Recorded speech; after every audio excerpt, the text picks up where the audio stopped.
What would a city look like without a government? Imagine not lawless anarchy, there's still a government, federal, state, what have you, just not its own government. There would be no planning, no zoning, no mayor, and no public infrastructure.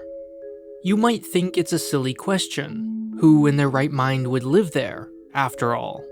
But imagine, for some reason, this city is the size of Phoenix or Philadelphia, home to about 1.5 million people. Without government, who would make the trains run on time? Or even make sure there was a train in the first place? Who would inspect buildings for safety, or test the purity of water? You don't actually need to imagine. There is such a place. It's called Gurgaon, India's privately owned city. Because there were no public roads, water pipes, energy lines, or fire stations, corporations simply built their own. Sponsored by CuriosityStream and Nebula. Get both for just $15 a year. Why would anyone, much less 1.5 million people, move to a place with no central sewage or water system? While Gurgaon may not be home to any natural resources to speak of, it does have one big thing going for it: proximity. It's about a half-hour drive southwest of Delhi, India's capital and the second largest city on Earth. Instead of slowly sprawling outward into suburbs, construction in Delhi was all of a sudden forced to relocate. In 1957, the Delhi Development Act banned private real estate developers, leaving them with no choice but to move elsewhere. The reason that elsewhere became Gurgaon was a man named Sanjay Gandhi. Sanjay dreamt of an Indian-made automobile, an aspirational pride of the nation. The government at the time argued its focus should be on mass transit, not wasteful personal cars, but Sanjay was the son of India's Prime Minister, and his wish, therefore, became command.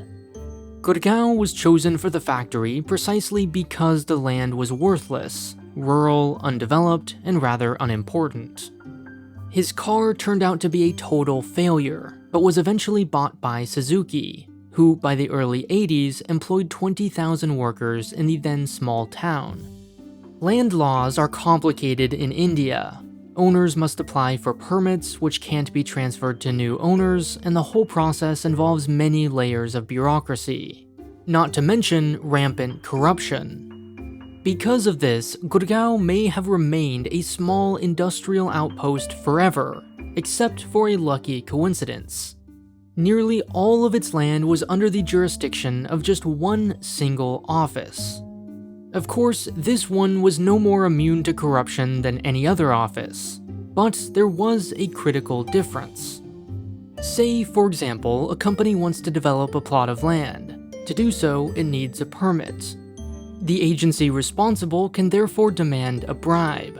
If it believes the land will generate $1 million in profit, in theory, it can ask as much as $999,000, and the developer will agree, still making a profit. But if the permit requires the approval of 2 agencies, each will try to extract the maximum value possible, for a combined $2 million, twice the actual value, leaving the company with no incentive. Thus, unless all parties coordinate perfectly, the land will sit empty and its economic potential will be wasted. Gurgaon, in other words, was no economic utopia. Bribes were common, but the lack of red tape made paying them quick and easy. That made all the difference. Soon, companies like Nestle, Coca-Cola, Dell, and American Express flocked to the city's cheap labor, proximity to Delhi and an international airport, and lack of bureaucracy. And with them came a wave of skilled middle-class knowledge workers and expats. Delhi was old, crowded, dirty, but in Gurgaon, developers introduced luxury estates, walled-off high-rises with a shared pool, clubhouse, and shopping mall. There was just one tiny problem. There was still no real government. That meant no public transit, roads, sewage, electric grid, water, you name it. Still, to this day, many roads simply don't have names, including one outside its civil hospital, which surely makes getting there a bit tricky in an emergency. And so, to induce demand, developers simply created supply. Whatever customers demanded, they provided. Its rapid metro is the world's first 100% privately owned modern light metro system. To pay the bills, each station is auctioned off to the highest corporate bidder, who becomes its sponsor. You might meet your friend at Vodafone Belvedere Tower Station, paid for by the British telecommunications company Vodafone. It's even painted Vodafone red. 2/3 of the city's population aren't connected to the main sewage line. While they may flush their toilets without knowing it, their pipes end in a septic tank at the edge of the property, waiting to be dumped just outside the estate walls. Electricity may be erratic, but those on the 30th floor don't know the difference. Their power is backed up by privately owned diesel-powered generators. The public employ just 4,000 police officers, while developers maintain a legion of 35,000 security. The city's fire preparation is equally comical. In 2008, there were just 14 public fire engines, despite the central government mandating no fewer than 42 for a city of its size. Worse, their pumps could only spray up to 40 meters. The tallest building is 300. Real estate companies had no choice but to build their own fire stations, which act as a quasi-public service in times of emergency, helping anyone in need. Its business hub, Cyber City, boasts having weapon-mounted Scorpio SUVs, a security force of 500, and 8,000 security cameras. Now, on paper, all of this development was part of a public-private partnership.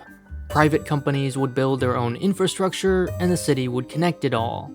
But, of course, without any system of enforcement or an explicit contract, developers built only what their customers demanded, and nothing more.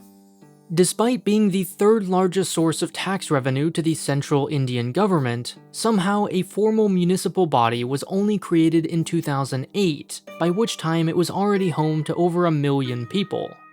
Even then, its power is extremely limited. About the only thing it did was rename the city, though few noticed. If Gurgaon is an accidental experiment in what happens when corporations are left to fill the role of government, what are the results? The answer depends on who you are. Its privately owned islands rival any of the world's great cities in cleanliness and comfort. Tiger Woods once played around at the Arnold Palmer-designed DLF Golf and Country Club. The Fortis Memorial Hospital draws people from all around, and its high-rises offer every luxury under the sun. But step outside these artificial islands, even just an inch, and everything changes. Untreated sewage is dumped straight into the river, electricity is sporadic, the air is polluted, extreme flooding is not uncommon, and traffic jams are a daily fact of life. In 2016, thousands of cars were stuck on the road during a flood, which canceled school for 2 whole days. At one point, traffic got so bad that a judge ordered the pause of toll collection to speed things up. So, what is Gurgaon? A brutal, lived lesson on the limits of capitalism? Or an extraordinary example in the lengths the free market will go to fill in the gaps, all on its own? In short, yes. This, on the other hand, is a city that doesn't actually exist, but one with just as powerful a lesson.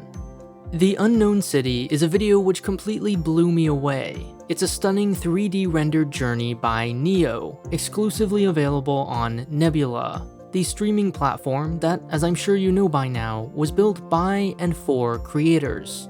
Roughly every other Polymatter video has bonus or extended content on Nebula, like this one about how corporations vote in Hong Kong, or this one about the upcoming Beijing Olympics.